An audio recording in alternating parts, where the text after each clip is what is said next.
Good evening, good morning, and good afternoon. Good afternoon, whenever you're watching. It is Bet Online, Salute to Troy podcast. I'm excited. It's the madman and me here. We're too strong, but we'll get it done. Hey, if I was to do it with anybody, I would love to do it with the madman. Jamal, how are you doing today? Doing well, Fred. Great to be here with you. It's a different vibe with just you and me this time, but it's going to be so much fun. I enjoy it so much when we get the opportunity to you and me. I like how you said Madman and Me. That feels like the sequel to like You, Me, and Dupree. So we're gonna have some fun today. Hey, so I have to ask this question because you and your wife together are in 80% of the current Pac-12, correct? You said 80% well, yeah, I or mean, 60? I have three Pac-12 alma maters, as folks may know: USC, UCLA, and Stanford. And my wife went to CU, went to Colorado. Oh, okay. I thought. Oh, never mind. All right, never mind. She went to undergrad. She went to Wash U in St. Louis. Well, a lot of people think that's UW, but it's the one in St. Louis. So yeah, if she went to UW, then we're at 5 out of 12 at that point and making some headways. I could file for ownership of the bylaws and the committee at that rate. There you go. So we have a big one this weekend. We got the Huskies coming into the Coliseum.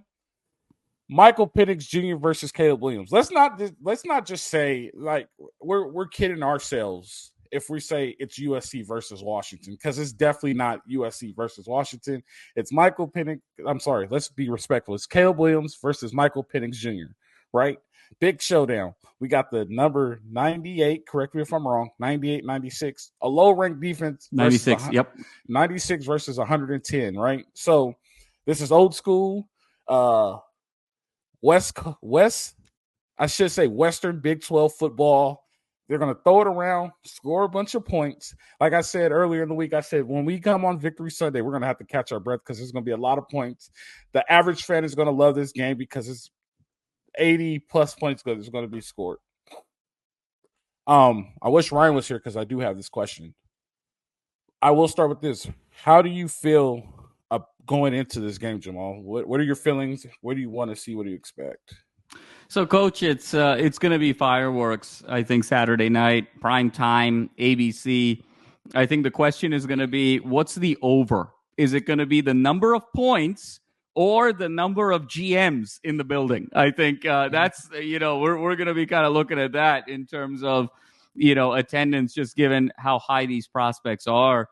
Coach, I'm looking for a couple of things here. I think this is the game where USC has an opportunity to salvage its season. They haven't yet put together 4 complete quarters, really, since all the way back that first half of the Colorado game. I mean, if you sort of put all of this together, It's been 14 quarters of uneven football. And so I think there's just an opportunity here to get right and get focused. What I will say is, I think that the rankings are not as meaningful in this game as the matchup. And even though Washington comes in very highly ranked at number 5, I think there's a couple of things right now at play. One is, you mentioned it, the 96th ranked defense in the country. 2, I think the only win Washington has had against a ranked team was that iconic victory over Oregon. They have yet to play a ranked team since then or prior to that, and really have looked pretty uneven since that Oregon performance. And then 3, we have to go back to our diagnosis of what it takes to beat USC, right, Fred? I've been kind of beating on that drum the last 6 or 7 weeks. You have to have elite quarterback play. You have to be able to get pressure with 4 and then be able to have 7 at your disposal to either drop back or disguise pressure. And then 3, you have to be able to win in short yardage. And even though Washington comes in ranked number 5, even though they come in with a very, very decorated quarterback, so they have elite quarterback play, I think there's some serious questions about whether they can do those other 2 things. And so even though they come in as the number 5 team in the country, they come in as a team that actually doesn't really match up that well with this configuration of the USC Trojans. Yeah, so I was actually thinking about this today on my drive home. And I was like, if SC was undefeated right now, where would they be ranked? right? And the reason why I say that is because we're playing ourselves this weekend.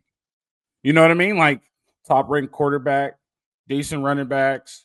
Well, not decent. I think Marshawn Lloyd is a little bit better. He has a little fumble problem. Like it's obvious, but it's okay. If he goes, he goes. When he's going, right? Washington does have better receivers. Yes. I'll say that, right? Washington has better receivers, but defensively, they're about the same. Their struggles are about the same. They struggle against Arizona State and Tempe, right? They both struggled against Arizona State and Tempe. Washington struggled against Stanford last week. If SC's undefeated, are they ranked above Washington? Are they ranked below Oregon? Like, when you really look at it, we're playing ourselves this week. This is a mirror image of ourselves, and it's a very winnable game. You know, like, is it going to come to who has the ball last? That part I don't know. That's what it's seeming like, right? UW is the 3-point favorite. Why are they a 3-point favorite? You know, the wise guys always know that's an attainable game. So those are the questions you have. And then you start to look at other things, right? You start to look at configurations like the game's on at 4:30 here, which is 7:30 Eastern. That's prime time on the East Coast, right? And you remember I said Caleb has a chance to get himself back to New York.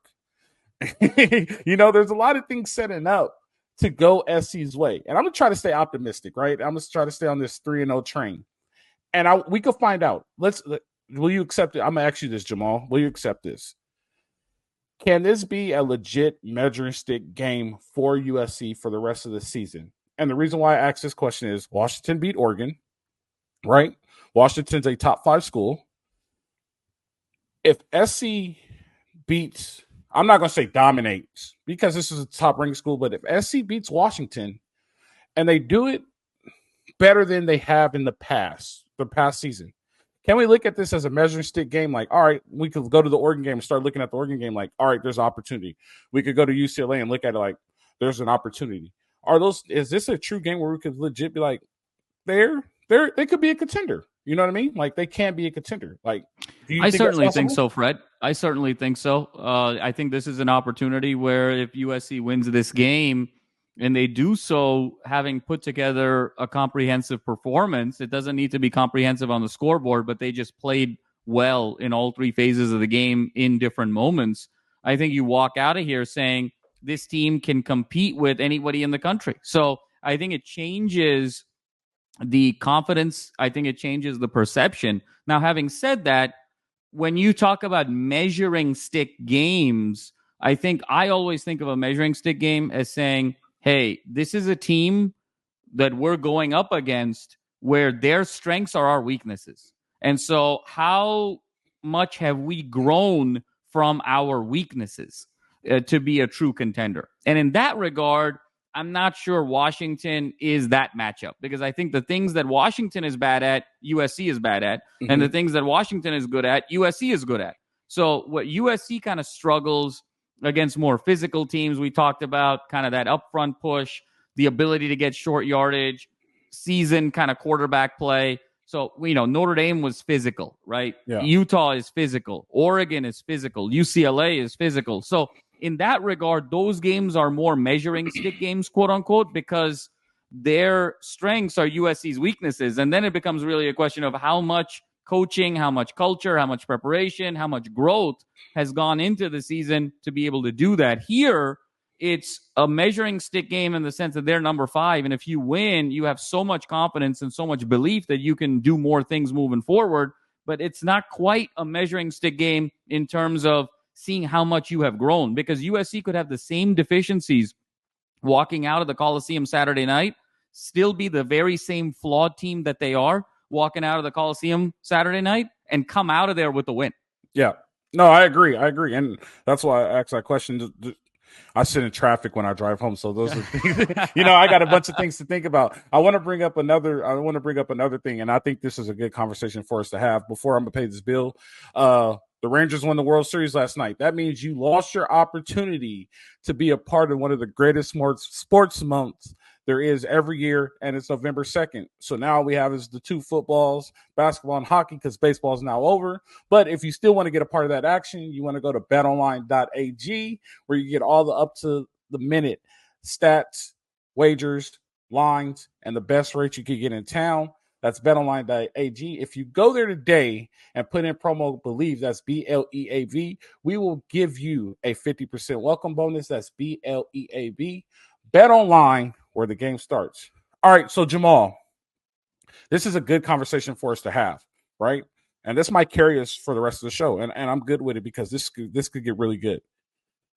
Lincoln Riley is telling his team he's still, and there was a post that I saw on social media, and they're still at the top of the best conference, right?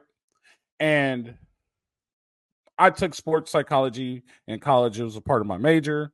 You have some psychology background with your development, then your degrees and everything. He's telling his team they're still at top of one of the best conferences in the nation.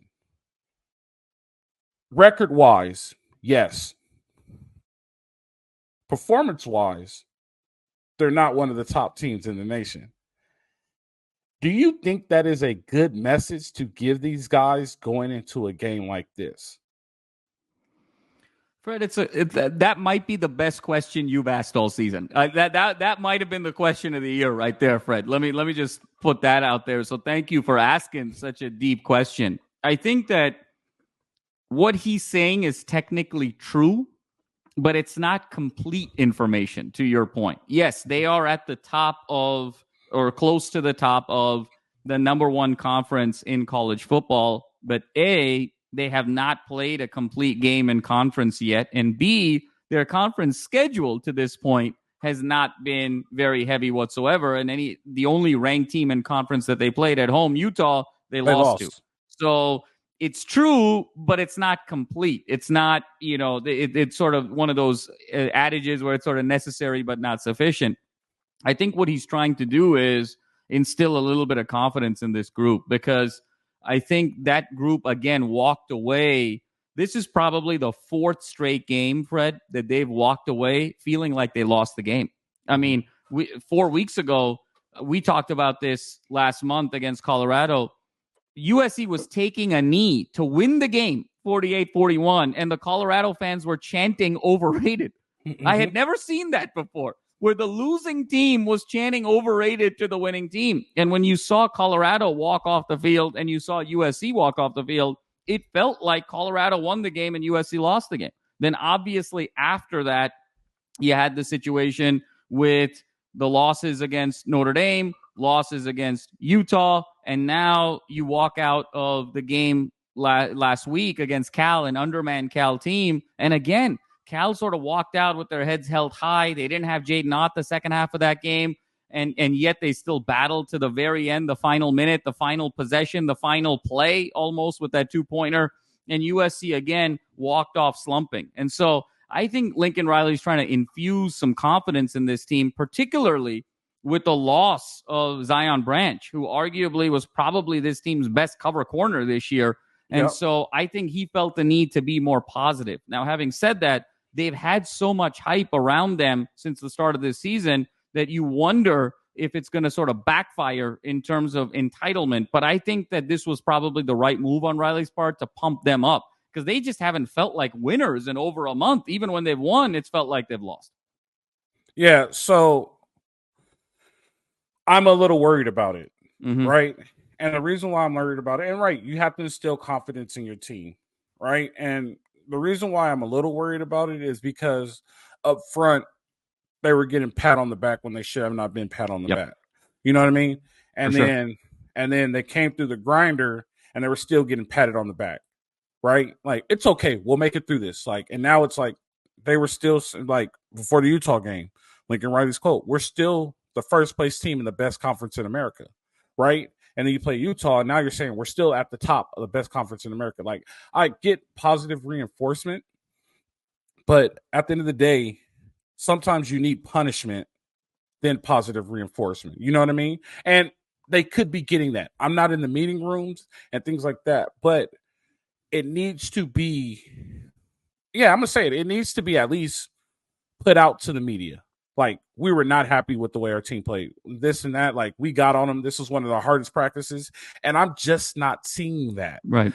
You know what I mean? And from my perception of what I am seeing is it's okay. We're going to rebound. We're going to rebound. But you've been saying it's okay. We're going to rebound for so long. And now you're running out of time, right? We're at 3 games left. The football season always flies by, especially in college and high school. You start the season in August. Next thing you know, you're around the table with your family at Thanksgiving.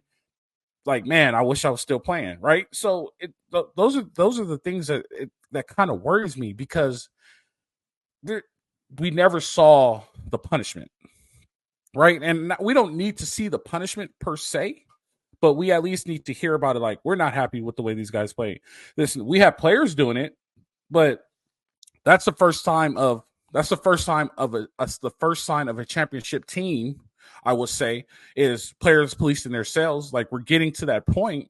But if the leadership isn't doing it, sometimes it falls on deaf ears, you know? And like, I'm a little worried that you're going to walk into this game like, hey, we're still at the top of the conference. But in reality, the team that's at the top of the conference, who's at the peak of the mountain, is the visiting team on your home field this weekend. You know what I mean? So they might not have the same mentality. They might legit be like, we've played bad for 2 weeks now, and we need to get better if we want to get a shot at the college football playoff.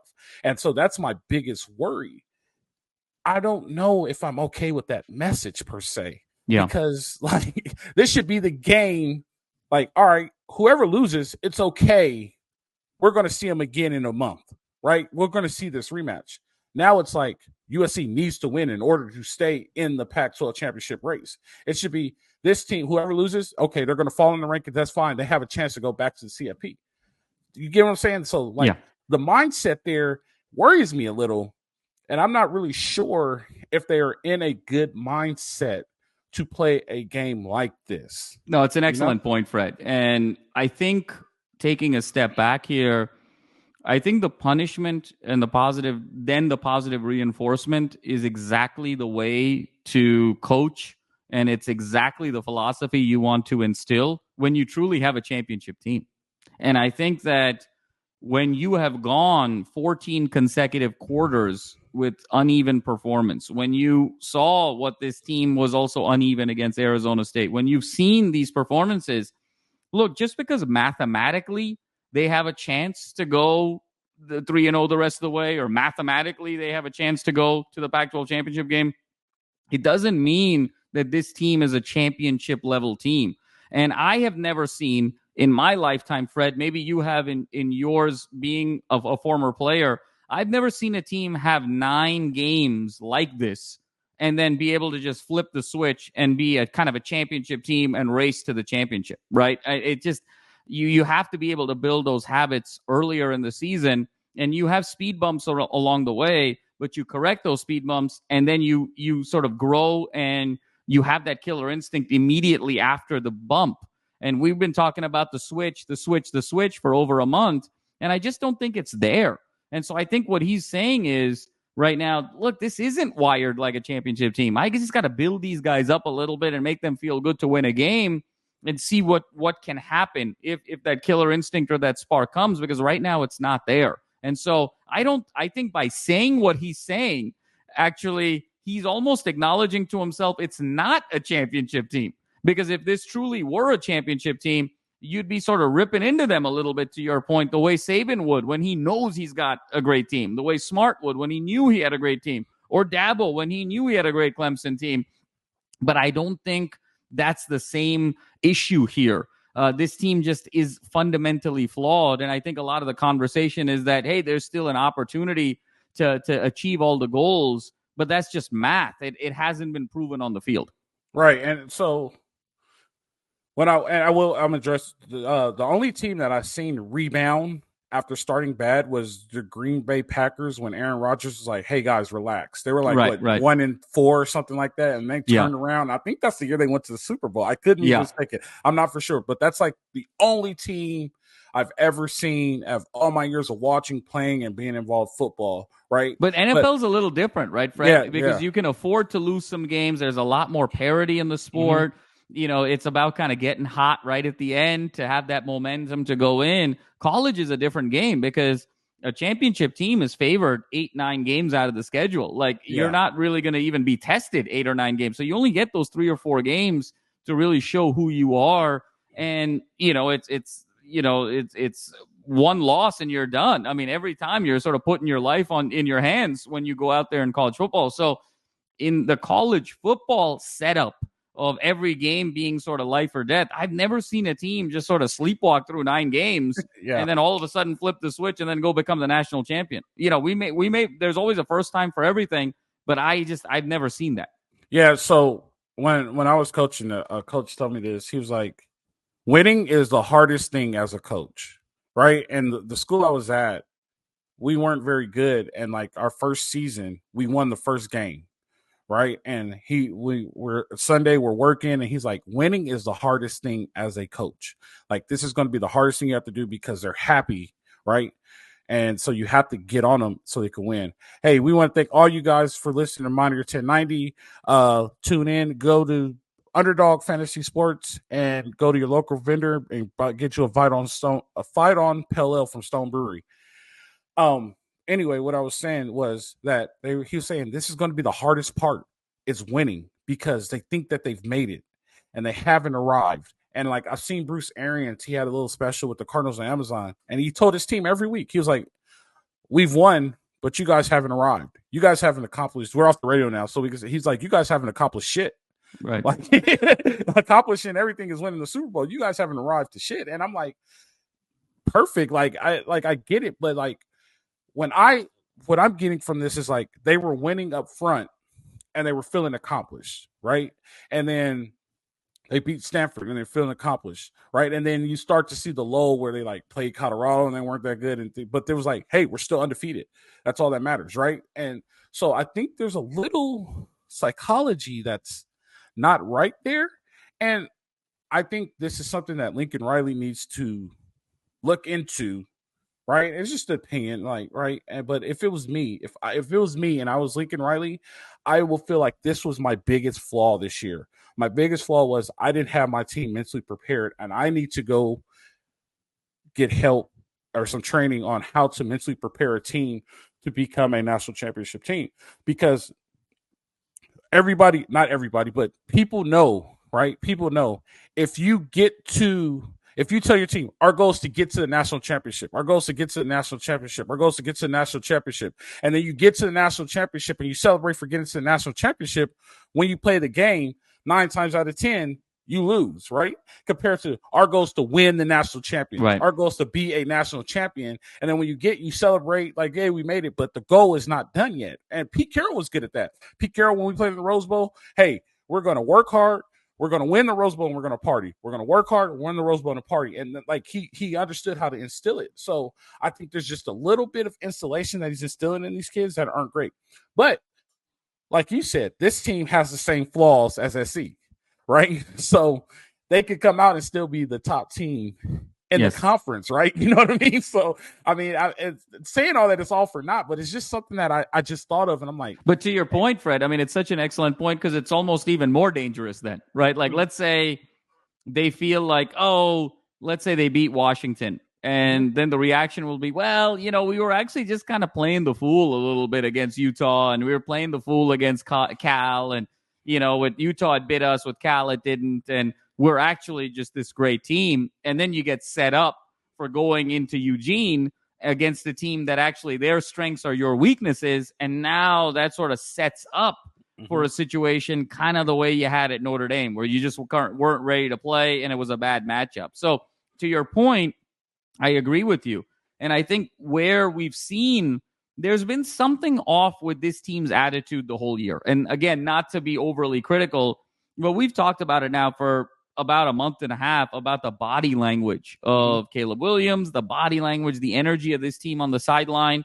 There just doesn't seem to be unity on that sideline. They're not genuinely happy for each other when good things are happening, and they're not able to shake off negative things and find a way to turn the page and rally around each other. It's a lot of Caleb sulking alone on the bench, kind of pouting, giving his looks, and the team kind of looking around quiet, waiting for a leader to emerge. And I think that's a product of some growth Caleb needs to have as a leader, because I think he's always just kind of thought of himself as, how do I get to the next step? How do I become a better player? But I think the last step in his maturation in college is, how do I become a better leader? And I think it's also on Lincoln Riley to say, look, the games are not just won with X's and O's, with creative plays. There's a human emotion here. You have to be able to inspire. You have to be able to teach. You have to be able to put your arm around these kids when they're too low, and you got to be able to chew their butt a little bit when they're too high. And there's an emotional element. And I haven't seen that yet with Lincoln Riley. We've seen him sort of blow up at the officials from time to time and kind of releasing that stress. But he hasn't been able to really harness real coaching into his players outside of just X's and O's play calling. Yeah, I understand that. Let's move on to this game that we got going this weekend. We got in deep into sports psychology.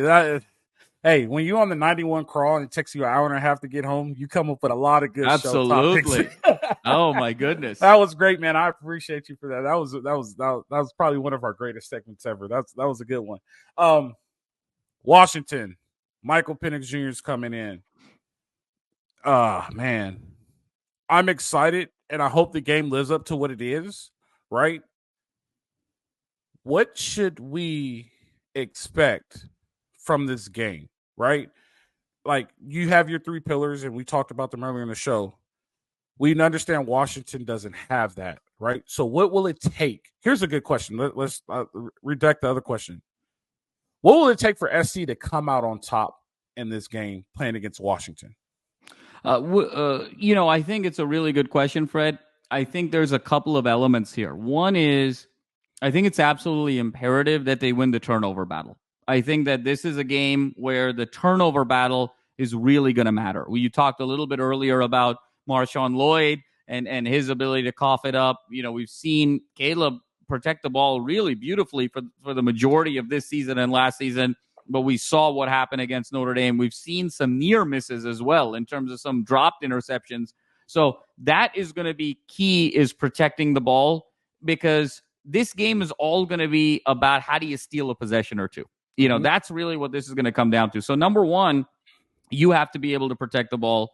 Number two, I think that Penix is a guy on the road because he has so much confidence in his arm, and his arm talent is just through the roof. I think his arm talent is the best in the country, even more than Caleb's, frankly, just in terms of arm talent, that he may give one or two up. And so that turnover battle is going to be absolutely critical. Number two, I think it's, where can you steal a stop in the red zone? And by stop, I mean hold them to a field goal. Whoever can kind of use the reduction in space to their advantage, be able to use the sideline, be able to kind of double an Odunze, be able to force Penix to sort of roll out and run out of real estate, be able to really not necessarily even be a great defensive team, but be kind of bend but don't break and kind of leverage the lack of space to your advantage to go make a play or two.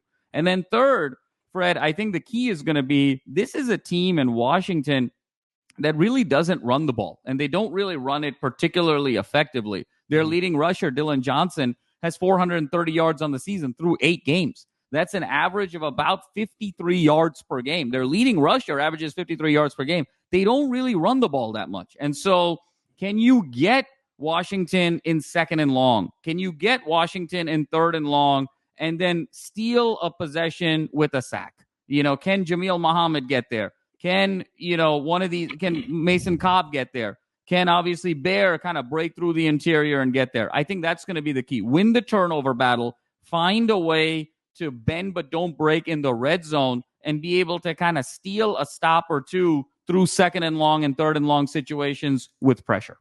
Yeah, and so to counter off that, I will give you a really good key to win this game, and this is probably one of the most important things I think is going to take to win this game. And I got the whiteboard ready, and we'll get in that in a little bit. But play your game, right? Whoever can control this game will be able to come out on top. And so SC has to control their game and play their game. There's going to be, as you always say, ebbs and flows, right? This is going to be a game with a bunch of highs and a bunch of lows, right? But at one point, You're going to have to play your game, and you're going to have to control the game. And if SC could get to that point where they control the game, right, and not let Washington dictate the pace, right, or like, oh, we got to score, they got to score. Just get to a point where like, all right, stop. Let's take a breath. Let's play our game. Let's just call what we call. Let's practice what we practice and do what we do. And I think that will be a major factor in the playing the game. If they try to keep up with one another, that's what it's going to go. Okay, who has the ball last, right? But I do think if SC gets to a point they're just like, let's stop this right here, right? And this might sound crazy, but even if they do go with 3 and out, but they go with 3 and out, not a 3 and out, even if they do have to punt, but they make good progress down the field, and then they just get stalemated and they punt and they get a defensive stop, right? And it's a field goal. Let's just say they end up giving up a field goal, right? We're being realistic. I'm being realistic. They give up a field goal. They still have good momentum on offense, and they're still playing their game, right? And then you just go back to doing what you're doing. Before you know it, when you look up, it's like the mouse in a bucket of milk. He's calling out the bucket because now it's butter, right? So those are the things like if you can't play the pace game. And I hate when coaches get into, oh, let's play the pace game. We're going to score more than them. I understand how the air raid works and I understand where it is, but don't play the pace game here.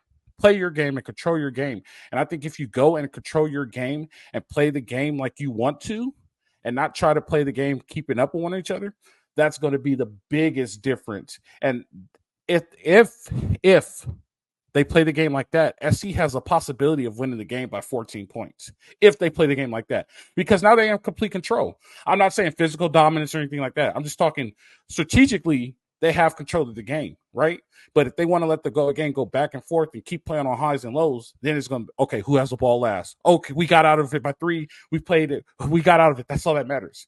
Step back and take a breath. Slow it down. Slow the game down, and then you'll see great success from that.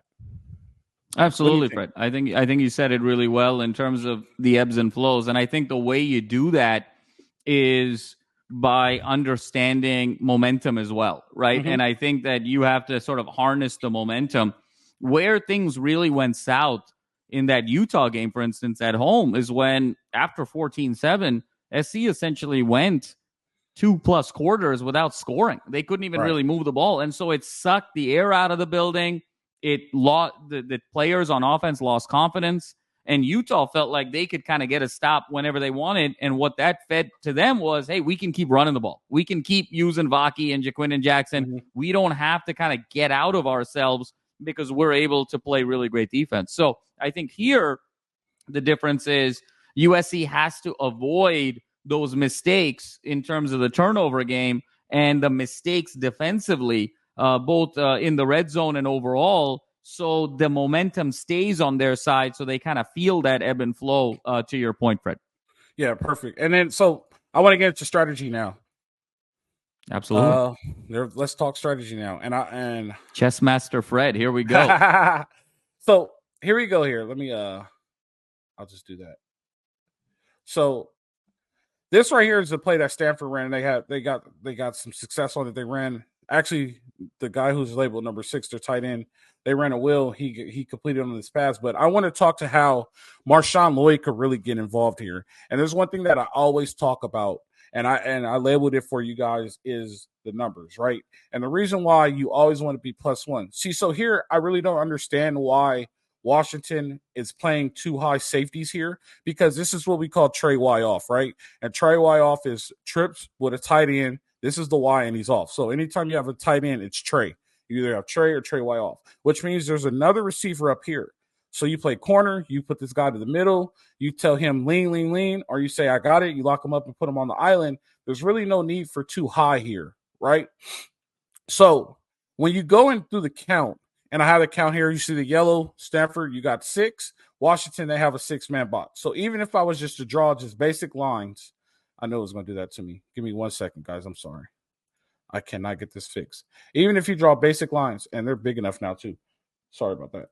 You draw basic lines, I go here. He just enjoys drawing lines, ladies and gentlemen. You know, it's I go here, excuse my lines. I go here, I go get that guy here, right? That's a great T-shirt. Excuse my lines. You know, that's a great slogan right there. I go get this guy. I could go get this guy here. I'll cut him off, right? And then we'll go down right there. And then I'll hit Control-C, Control-V. And I'll go take this line. And I'll put this guy right here. And I'll go down and I'll seal it, right? This right here gives you great opportunity to run outside zone game, right? You run these two guys off. Bam, bam. You run those guys off. You got the guy up high. Even if he comes down late to make the tackle, normally when I say guys come down late to make the tackle, they'll make the tackle at maybe about right here. That's about a 6-yard gain, right? So they got a hat for a hat. And Lincoln Riley runs this a lot. This is McCree right here, right? Mm-hmm. So Lincoln Riley runs this a lot. We could get a lot of outside zone. Even if they want to run power, they go down, right? This center goes back and gets him, and they pull around. And now they go and pick up either the linebacker or they go pick up the safety. Marshawn Lloyd's out the gate. They don't have the numbers in the box, but they have every look that they need because of this too high look. Me, ideally, I would take this guy right here and I will put him down and I will scoot it over just so I have one more in the box so they don't have enough to block me. But they want to give us a 6-man box. We'll take that all day. And this will be Marshawn Lloyd's ticket to become an All-American, right? So I want to go over. I'm gonna go do both sides of the ball. Fred, one thing, if I can just sort of add to that point on your previous visual there, I think the key is also the receiver immediately to the right of the tight end. Is right there exactly. I think for SC that's got to be Tahj Washington. And I can even help you out, Jamal. Watch this. Watch this. Here it comes. There you go.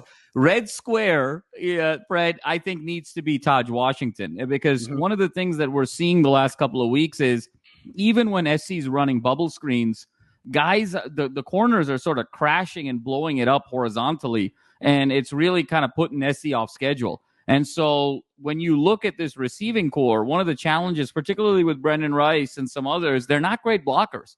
But the best blocking receiver on this team by far is Tahj Washington. So even when you see even numbers from a line and a box perspective, it's really critical who you motion in that slot next to the tight end. And it's got to be Tahj to then be able to create that seal for Marshawn Lloyd to get to the outside. Yeah, 100%. And good receivers take pride in blocking, right? Steve Smith, Marvin Harrison, all good receivers take pride in blocking. So they even have the bubble screen out here if they really wanted it because he's so far off, right? So if he goes now and all this guy has to do is just get in the way. He goes and gets in the way and he just has to go.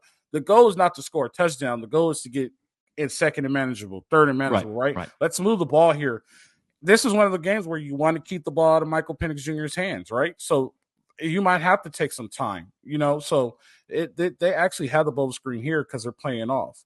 Let's slide over to defense, right? So here's a formation here. I actually like this here. Believe it or not, I like what they're doing here. So here's the thing right here where you're going to have to put the numbers in the box. So Stanford is actually doing a good job. If I go here and highlight this right here with this guy here, bringing extra pressure, right? So if you go and look, you got 6, you got 7, right? 1, 2, 3, 4, 5. And it's 8 on defense. 7, 8. You see that? Right. You got 8 on defense. So you got extra pressure. You go create the pressure right now. There's not enough to block. What Washington did out of this actually is they sent this guy on a go. They sent him on a go route, and he was wide open. He caught it. So that's a little worrisome here because we do run a lot of too high. Ideally, I would go and I'll create a 3-man surface here with the linebacker help. I wouldn't blitz him per se. I will put him back here and just to help out with the run, just in case he ran anything shallow. We have a guy immediately. Or here's the problem. If he ran slant right now, there's nobody in the slant. Right. You know what I'm saying? So that's why I will put a backer here just for slant. He'll be in the slant hole and he can help on the run. So anything shallow, like I talked about in the past, you get catch, carry, and deliver. You could bring this back, and then you got 2 guys, which I will tell this guy right here, you take everything immediately to the flat unless you get vertical by both. And I will have a guy on top here. You take vertical right now. So I have somebody for up under. I have somebody to go vertical, and I have somebody to take the flat immediately. So I have 3 guys on 2. For our viewers, where is the Stanford's 11th defender located? Is it one high, or is he sort of shadowing that inside receiver? He's up high. He's up high up here. Okay. He's up high up here. I try to keep the logo out of when I take the screenshot. Yeah. No, of course. Yeah. So but just so we're aware. Yep. Okay. He's over there. He's the extra safety right here. That would be right here. Look, I'll just draw like a little O right here. He's like back here. He's the extra safety here. Right. So Fred, I mean, are you concerned at all with this look? I mean, the initial observation you had was, hey, this is a really good formation for Washington to do some things. Now, they may get bottled up in the run game from time to time because, again, the numbers don't work in their favor. But if you look at USC, particularly without the other branch, Zion branch, who's been such a stud for this team in the secondary, if you've got a non-Zion branch corner kind of on that island against those two that are stacked to the right, Washington, this could be sort of feast for Washington pretty consistently. Yeah, so here's the thing. This guy right here, and I'm going to take this box and I'm going to move it. This guy right here is an extra offensive lineman. Yep. So, and he's covered up by this receiver up here, so he's ineligible, right? So we talk about personnel all the time. You get what I'm saying? We talk about who should play at linebacker. If all of the days and all the nights and all the years Shane Lee needs to be in the game, this is the time Shane Lee needs to be right here. I will put Shane Lee right here. And I will just tell him, big man, you just go eat. You just go take care of the mental. You got Bear in front of you eating up stuff. You just take care of the mental. I will put Gentry to the passing straight side, and I'll put Mason Cobb to the backside because he's a little faster. He could go fill backside holes. And there's a tight end here, and I don't have a problem with Mason Cobb running with the tight end. So if all of the days you want to go traditional 4-3, this is the time you want to go traditional 4-3 because of what you have. And this guy's not eligible. So basically you have a receiver eligible here and you have a receiver eligible here, and this guy's eligible, right? So even if you do need Mason Cobb to cover that guy and you got a safety back or a corner, because corner was what you play, I will have him play what you call C7, C gap 7 yards off. You got the guy covered. So if he goes vertical and he goes to the flats, you could do one or two things here, right? If he goes vertical, you could have him take vertical all day. But what happens is he gets caught in the wash when he goes and covers the running back. You could do another thing what's called a swap call. So a swap call tells this guy, hey, if back releases, corner takes the back, linebacker runs with the tight end. It puts you in a better situation. You know how I always say you got to put your players in the best situation possible? That way, when he runs to go get it, and I'll draw a line for you. If the running back releases and he runs this way, right, and this guy right here decides to go vertical, he doesn't get caught in that wash. All he has to do now is now he's going with this vertical, right? And then this guy right here who's playing C7, or you could do a peel call, and this guy has to appeals a whole different ballgame. We're not going to get too deep.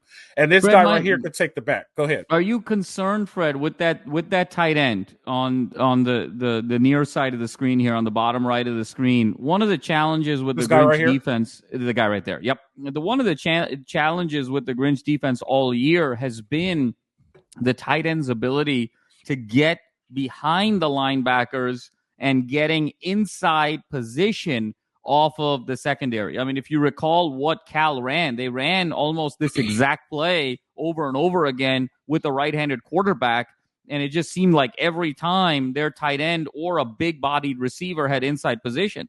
So are you concerned with this formation not only exposing SC a bit on that far side of the field with the two wide receivers, but also if this tight end gets behind, if it just sort of runs an inside post, let's say, you're sort of getting behind the linebackers and you're getting inside leverage on that secondary defender on the near side. That becomes pretty problematic. And then your high corner on the far side all of a sudden starts getting a little bit confused, where if he starts overcommitting to that tight end, then all of a sudden you've got one of those two receivers on the far side wide open. Yeah, so so the one way I told you can run a swap call, right? And I don't think they will run a swap call because I don't know if they know it. You could also run what's called peel, right? And what peel does, and I am concerned with it because they always have this guy going to get the back and they get caught in the wash. Right. So that's why I said that. That's one of the concerns, right?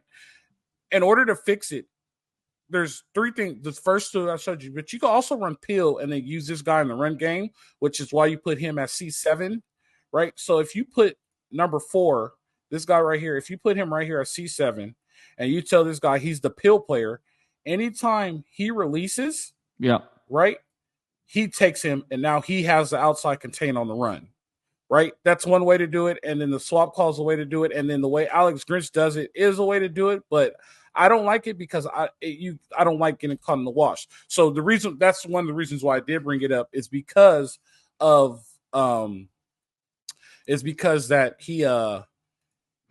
they could run this, and that the tight ends have a lot of success in Alex Grinch's defense because they're zone droppers instead of match zone players. Well, what's so fascinating, Fred, about your breakdown, and it was phenomenal analysis as always, is that when we think about this game at a macro level, we think about a lot of points, we think about a quarterback duel, but also visually we're thinking about a lot of receivers.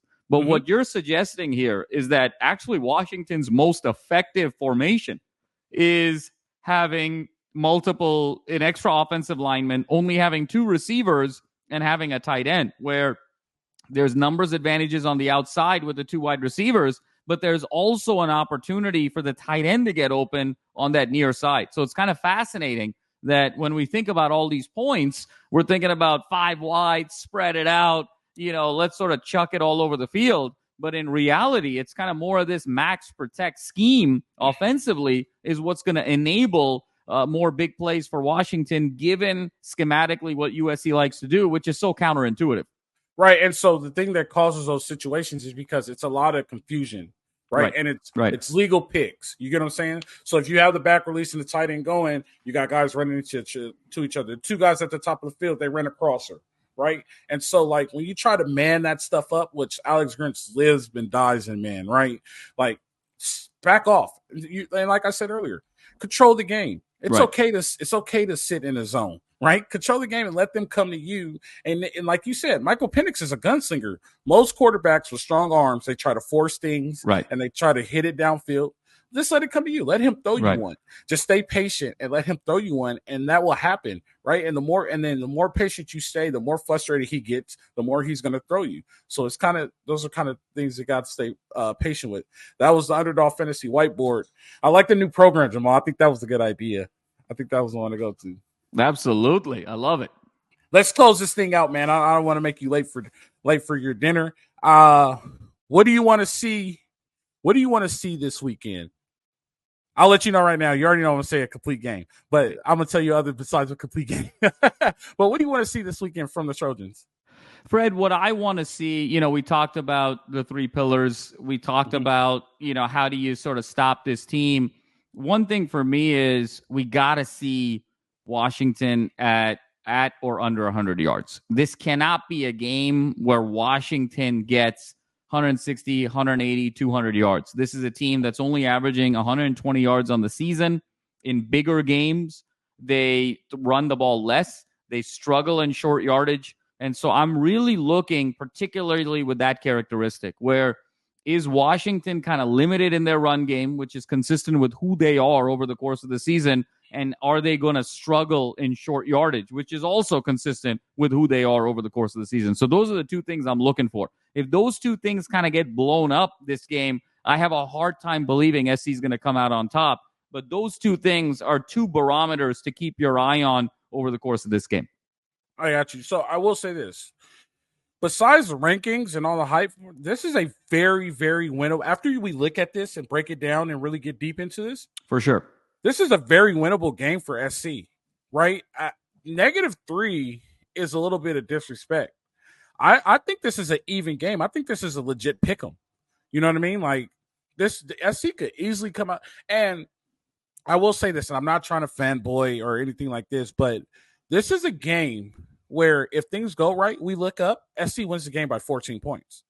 There's that possibility in this game. You know what I mean? Like, oh, wow, like, that's pretty impressive. You know what I mean? They have that ability, right? So there's the thing. I don't believe in perfection because nobody plays perfect, right?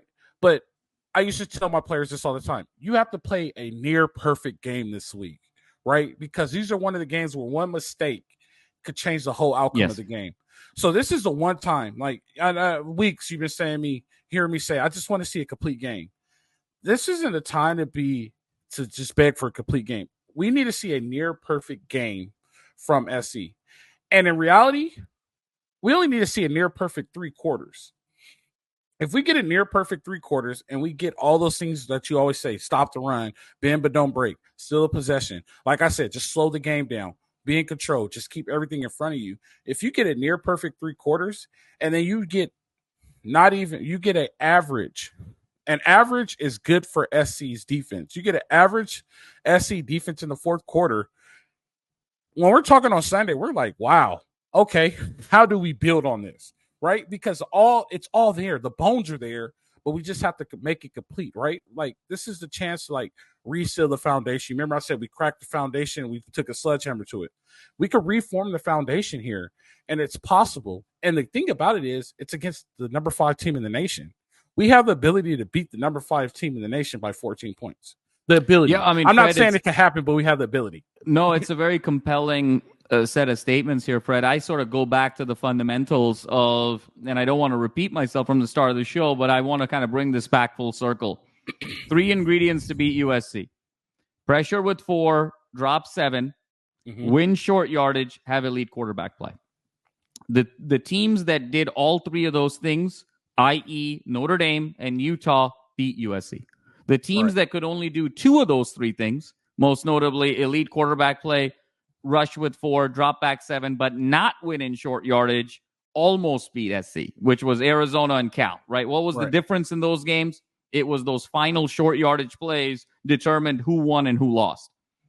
Washington, in my opinion, Fred, can only do 1 of those 3 things. They have super elite quarterback play. I don't think they have enough in terms of the front 4 to generate pressure, and I don't think they can win in short yardage. Listen, this is the number 5 team in the country. They are undefeated, but they were significantly aided by 3 very, very questionable 4th down decisions by Dan Lanning. If Dan Lanning just sort of stays within himself, this is not the number 5 team in the country. This is more like the number 12 or number 13 team in the country. So they are a little inflated in terms of the ranking.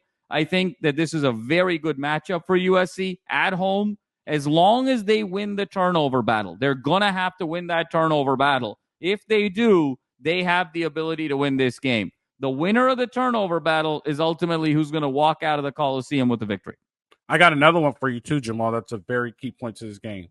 No dumb penalties when it matters. It seems like SC always gets a dumb penalty when we need the score or we need the ball, we need an important drive. Fred, that's almost like a turnover. You know, we almost sort of count that as a turnover because a penalty that essentially extends a drive when you've stopped them or gives them new life when it should have been 3rd down, that's essentially a turnover because it's a change of possession, right? What is a turnover? It's a change of possession. Suddenly, a penalty on 3rd down is the equivalent of a turnover. So they're going to have to limit those turnovers by actually coughing up the ball or intercepting the ball, but also those penalties that would keep Washington on the field. Whoever wins that turnover margin is going to win this game because, to your point, Fred, these are actually 2 pretty evenly matched teams. This is the craziness of college football this year. Yeah. You got one team that's 8-0 that had the Heisman frontrunner up until 2 weeks ago. Another team where the sky is falling down, rightfully so, has not played anywhere near their potential. One of the biggest disappointments in the United States of America this year.